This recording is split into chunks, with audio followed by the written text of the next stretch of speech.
Kivaru.com depuis Washington. Monsieur Touré, nous revenons sur le sujet de tout à l'heure. À votre avis, le CNDD doit-il organiser les élections à la fin? Et à ce niveau, je dirais oui. Et pourquoi je dis oui? C'est parce qu'on a l'impression que le CNDD n'a pas l'intention d'organiser des élections. Donc moi je crois qu'il faut une date butoir, c'est-à-dire cibler une date et faire un compte à rebours si vous voulez. C'est-à-dire une date butoir et de mettre en place un processus qui permette aux Guinéens d'aller à des élections libres et transparentes. C'est-à-dire qu'on fixe une date et qu'on met les voies et moyens en place pour aboutir à cette date à long terme. Bon, moi je crois qu'il y a déjà une date qui est déjà prévue pour les élections. L'essentiel est de tout faire pour aboutir à ces élections d'ici la fin d'année, comme prévu. Parce que quand on regarde avec l'évolution de la situation, c'est un peu inquiétant. Aujourd'hui, la seule solution pour la Guinée, c'est de faire des élections libres et transparentes. On n'a pas besoin d'une autre date butoir, selon moi. On a déjà la date, il y a le chronogramme qui est proposé. Dadi est d'accord, M. Dadi est d'accord. Alors, allons-y aux élections et menons tout le combat pour avoir des élections libres et transparentes. Mais en même temps, nous sommes à quelques mois du mois de décembre. Nous savons que le recensement n'est pas terminé. Je pense ça se prolonge actuellement. Il faut cela, il faut établir les cartes électeurs, il faut les distribuer. Entre la date de distribution des cartes et le jour des élections, on sait aussi qu'il faut un certain délai. Enfin, les juristes, vous, l'ami M. Kaba qui est juriste, peut-être nous en dira plus. Nous savons quand même que le temps imparti est très court. D'où le pessimisme de certains concitoyens qui pensent que les élections n'auront pas lieu en décembre, même si, par ailleurs, le CNDD dit qu'il y aura les élections. Monsieur Milimono? Ben moi, c'est effectivement ce qui fait mon doute que les élections puissent avoir lieu en décembre. Et pour vous dire vrai, je ne souhaiterais même pas que les élections aient lieu en décembre. Parce que pendant 50 ans, nous n'avons pas manqué de président. Ce qui nous a manqué, c'est d'avoir des présidents bien élus. Cette fois, nous sommes face à une occasion. Et je crois que nous devons poser des gestes qu'il faut pour arriver à élire un président cette fois-ci bien. Pour cela, chacun de nous ici peut être d'accord avec moi à l'idée qu'on ne peut pas tenir des élections sans avoir une nouvelle constitution pour la Guinée. La constitution que nous avons, pour rappeler quelques dispositions de cette constitution, actuellement le président est élu pour 7 ans et il peut rester, il peut se présenter autant de fois qu'il veut. Et nous savons à la porte de la Guinée, au Niger, le président qui est en train actuellement de dissoudre la Cour constitutionnelle, tous les membres du gouvernement qui s'opposent à l'idée qu'il revise la constitution pour se présenter autant de fois qu'il veut, ils sont en train d'être éjectés du gouvernement.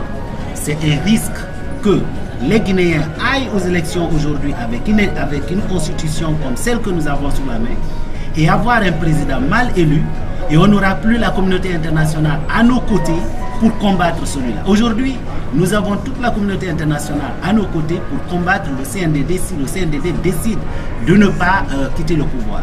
Mais nous n'aurons pas la communauté internationale à nos côtés quand un président sortira de ses urnes, même mal élu.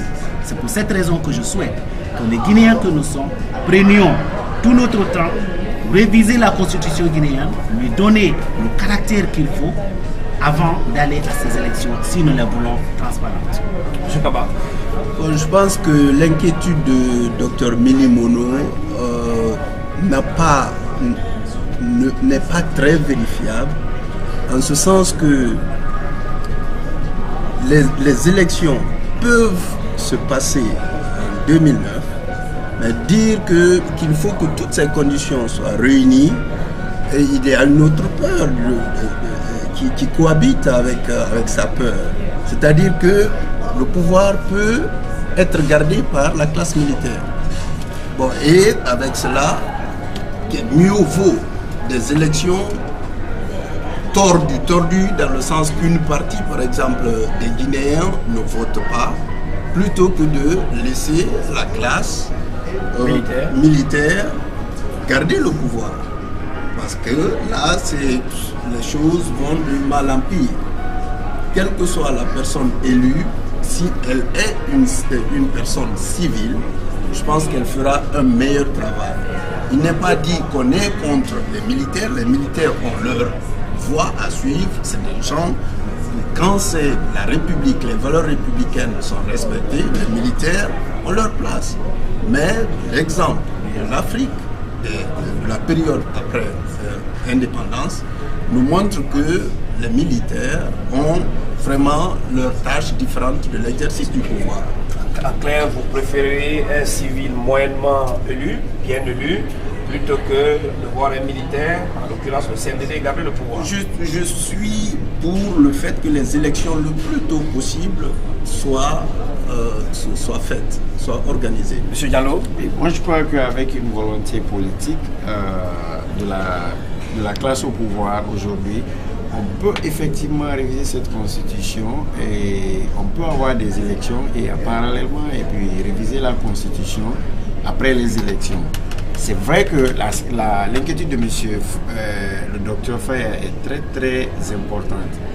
Quand on va avec les élections, avec cette constitution, c'est très inquiétant. Mais vu de ce qui se passe actuellement, de ce qui a été promis et de l'évolution de la transition jusqu'à aujourd'hui, ça nous inquiète. C'est pourquoi on veut réellement les élections maintenant et après on peut faire face à un président élu civilement, on peut le combattre, mais avec l'armée c'est un peu difficile. Vous voulez des élections maintenant, M. Kaba les élections maintenant, M. Faya un peu plus tard pour qu'on ait une bonne élection. M. Touré, vous, qu'est-ce que vous en pensez?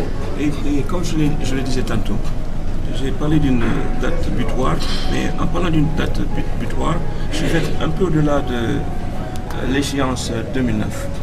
Mais seulement, il ne faudrait pas que le CNDD se pérennise au pouvoir. Ça, c'est clair. Donc, la date butoir, ce n'est pas nécessairement en décembre, ce n'est pas nécessairement aussi l'année prochaine, à la fin de l'année prochaine. Mais il faut voir comment on pourrait aller à des élections libres et transparentes. C'est-à-dire qu'il a évoqué un sujet qui est très important. Il faut peut-être amender la Constitution.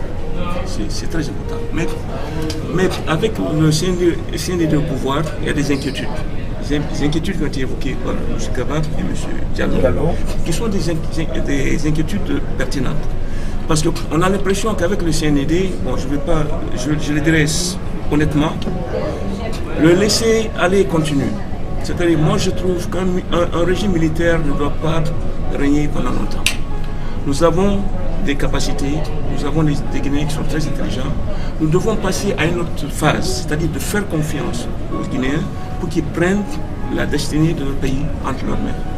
Et pour ce faire, il faudrait qu'on puisse mettre en place un gouvernement de cadres responsables, de cadres compétents.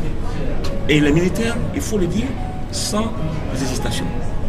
Ils ne sont pas à la hauteur de gérer une nation souveraine. Ils peuvent, non, dans un temps intérimaire, assumer une transition qui puisse mener de façon correcte à des élections libres et transparentes.